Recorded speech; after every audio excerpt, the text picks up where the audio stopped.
गांधी को ये कहना चाहते हैं कि हमारे वैचारिक मतभेद होंगे, हमारे राजनीतिक मतभेद होंगे, लेकिन तुम्हारे गिरेबान तक अगर कोई हाथ डालेगा तो वो हाथ को काटने की ताकत मजलिस इत्तेहाद उल मुस्लिमीन के अंदर है।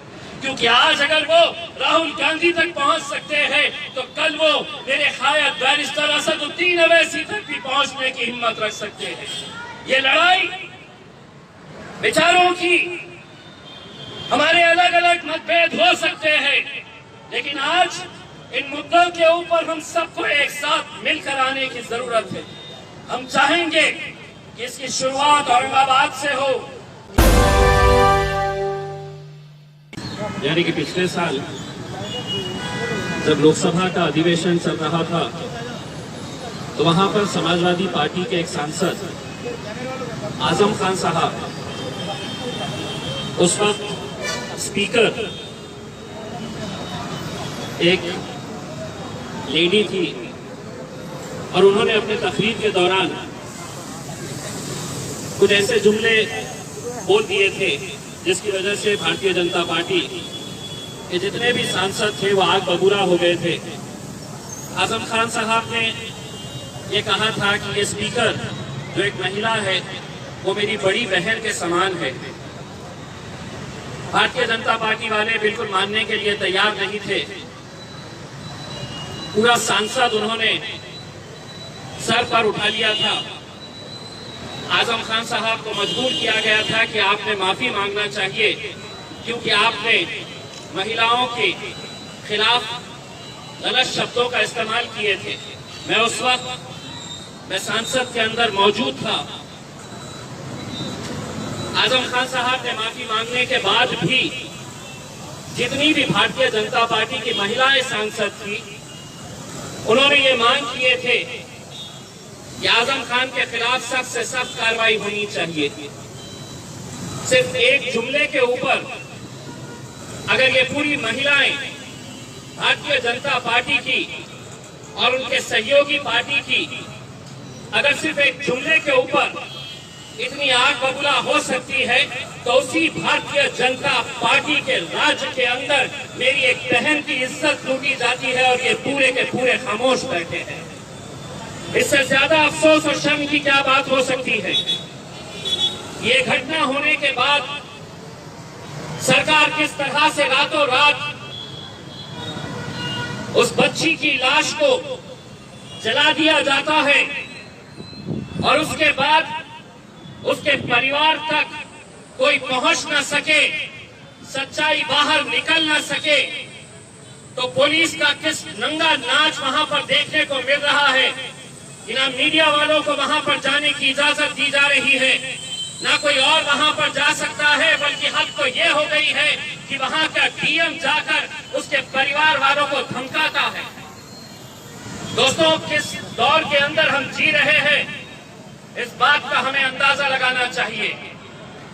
मैं आज भारतीय जनता पार्टी के तमाम लोगों से ये कहना चाहता हूं कि ये बलात्कार किसी एक बच्ची का हुआ है तो उसकी जात क्या है, उसका धर्म क्या है, उसका मजहब क्या है, ये मत देखो, क्योंकि बच्चियां तुम्हारे घर में भी है, बेटियां तुम्हारे घर में भी है, बेटियां हमारे घर में भी है, बहनें हमारे भी घर में है।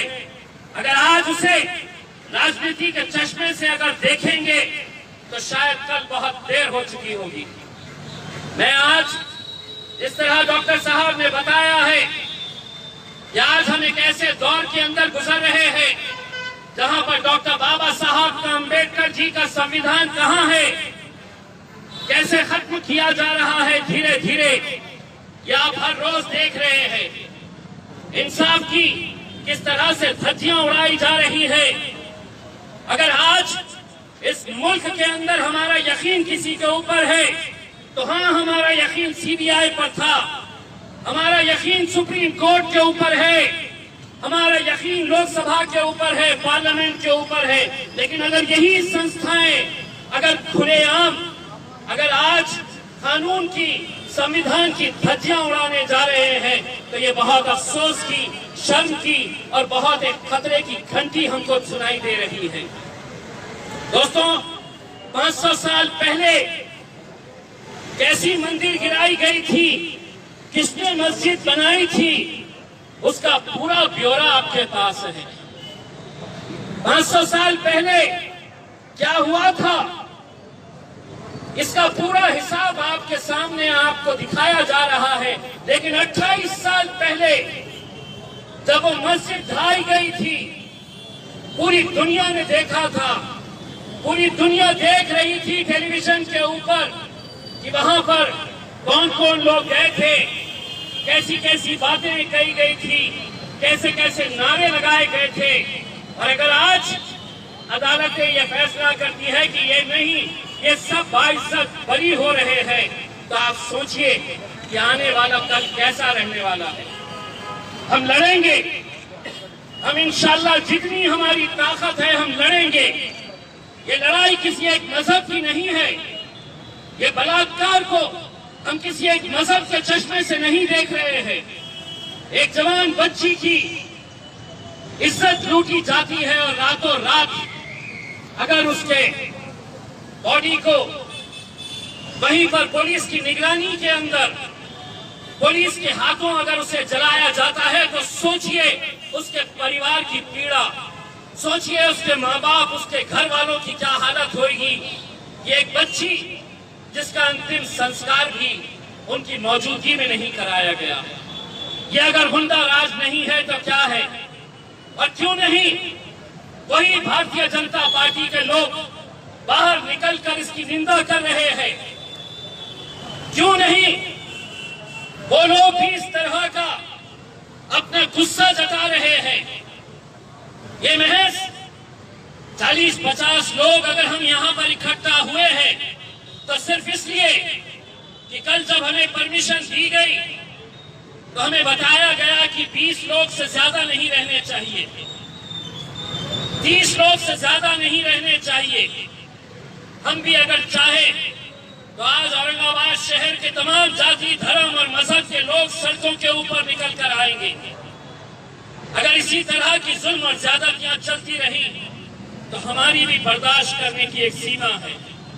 हम भी एक हद तक बर्दाश्त करेंगे, लेकिन जिस दिन हमारी बर्दाश्त करने की सीमा खत्म हो जाएगी तब हम भी सड़कों के ऊपर निकल आएंगे। जब हम देखेंगे कि जो कानून जिसकी जिम्मेदारी है रक्षा करना, अगर वही भक्षक हो जाएगा तो कहीं ना कहीं ये जनता को, समाज को सड़कों के ऊपर आना पड़ेगा। हमारे मतभेद होंगे, कांग्रेस पार्टी के साथ हमारे राजनीतिक वैचारिक मतभेद हो सकते हैं और है, लेकिन उस पार्टी के सबसे प्रमुख नेता राहुल गांधी के गिरेबान तक अगर पुलिस चले जाती है, अगर उसका गला पकड़कर उसे नीचे गिरा देती है तो हम निंदा करते हैं और हम ये कहना चाहते हैं कि ये लोकतंत्र के अंदर राहुल गांधी को अगर गिराया गया है तो कांग्रेस के साथ हम भी इस मुद्दे के ऊपर खड़े हैं और हम भी राहुल गांधी को ये कहना चाहते हैं कि हमारे वैचारिक मतभेद होंगे, हमारे राजनीतिक मतभेद होंगे, लेकिन तुम्हारे गिरेबान तक अगर कोई हाथ डालेगा तो वो हाथ को काटने की ताकत मजलिस इत्तेहादुल मुस्लिमीन के अंदर है। क्योंकि आज अगर वो राहुल गांधी तक पहुंच सकते हैं तो कल वो मेरे खायद बैरिस्टर असदुद्दीन अवैसी तक भी पहुंचने की हिम्मत रख सकते हैं। ये लड़ाई विचारों की, हमारे अलग अलग मतभेद हो सकते हैं, लेकिन आज इन मुद्दों के ऊपर हम सबको एक साथ मिलकर आने की जरूरत है। हम चाहेंगे कि इसकी शुरुआत औरंगाबाद से हो, कि जहां पर भारतीय जनता पार्टी भी यहाँ पर औरंगाबाद में कहीं पर भी क्यों ना हो, ये सोच ले कि अगर तुम्हारे घर में बेटियां हैं, तुम्हारे घर में अपनी बहनें हैं, तो तुम्हें इस घटना की निंदा करनी होगी। सियासत अपनी तौर के ऊपर चलेगी। ये चोर, ये लुच्चे लफंगे आएंगे जाएंगे। ये मुख्यमंत्री योगी आदित्यनाथ आज रहेगा, कल नहीं रहेगा, लेकिन अगर उसका समर्थन करेंगे तो सोचिए उन दरिंदों की हिम्मत कैसे बढ़ेगी। वो दरिंदों को लगेगा कि मुझे तो अगर सरकार की ताकत मेरे साथ में है तो मैं ऐसे ही बलात्कार करते जाऊंगा। और सिर्फ एक ही नहीं, यही मनीषा नाम की लड़की नहीं, हम राय रोज उत्तर प्रदेश के अंदर, बलरामपुर के अंदर, भदोही के अंदर हर रोज इस तरह की बलात्कार की घटनाएं हो रही हैं।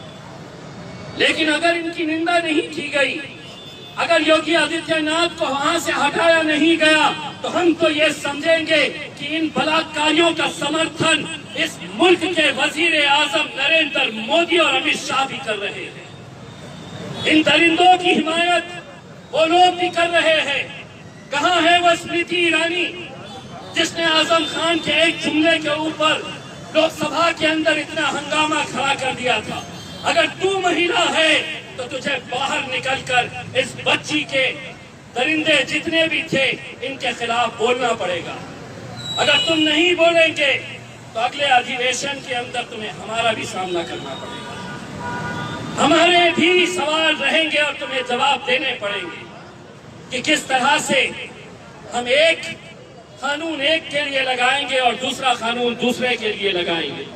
मैं तमाम औरंगाबाद की आवाम से यह अपील करना चाहूंगा कि इस तरह के छोटे छोटे हम लोग तो हम जानते हैं कि कोरोना का पीरियड है, हम भी जितनी एहतियात बरतना है उतनी एहतियात हम बरतेंगे। लेकिन एक संदेश यहाँ से पूरे मुल्क के अंदर जाना चाहिए कि ये जुल्म ज्यादती, इस तरह का गुंडा राज बहुत ज्यादा दिनों तक चलने वाला नहीं है।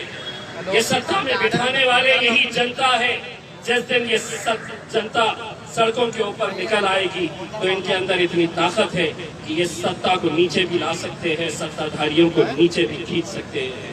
बस आप लोग यहाँ पर आए और एक ऐसे कार्यक्रम का एक हिस्सा बने जिसे देखकर सुनकर बहुत अफसोस होता है और इस बात का अंदाजा लगाया जा सकता है कि अगर अदालतें भी ऐसी फैसले देने लगे, अगर पुलिस इस तरह का काम करने लगे, अगर सीबीआई ये कहने लगे कि अब कुछ नहीं, तो सोचिए मुल्क कहाँ जा रहा है। दोस्तों, हिंदू, मुस्लिम, सिख, ईसाई, दलित जितने भी लोग हैं, हम सबको ये मुल्क बचाना है। ये मुल्क बचाने के लिए हम सबको एक साथ मिलकर आना है। इतनी भक्ति के अंदर मलिन मत हो जाओ। नरेंद्र मोदी साहब को अपना भगवान मत समझो। यही वजह है कि आज तुमने इतना ऊपर उसे चढ़ा दिया है कि उसे जमीन के अंदर क्या हो रहा है ये नजर नहीं आ रहा। इतनी ऊपर उसे पहुंचा दिया है कि खेत के अंदर एक जवान बच्ची को 4-4 दरिंदे नोचते हैं तो उसे वो नजर नहीं आता है। दोस्तों, सभी लोगों को, सभी भारतीयों को एक प्लेटफॉर्म के ऊपर आना पड़ेगा, तभी जाकर हम इन दरिंदों का मुकाबला कर सकेंगे। बहुत बहुत शुक्रिया।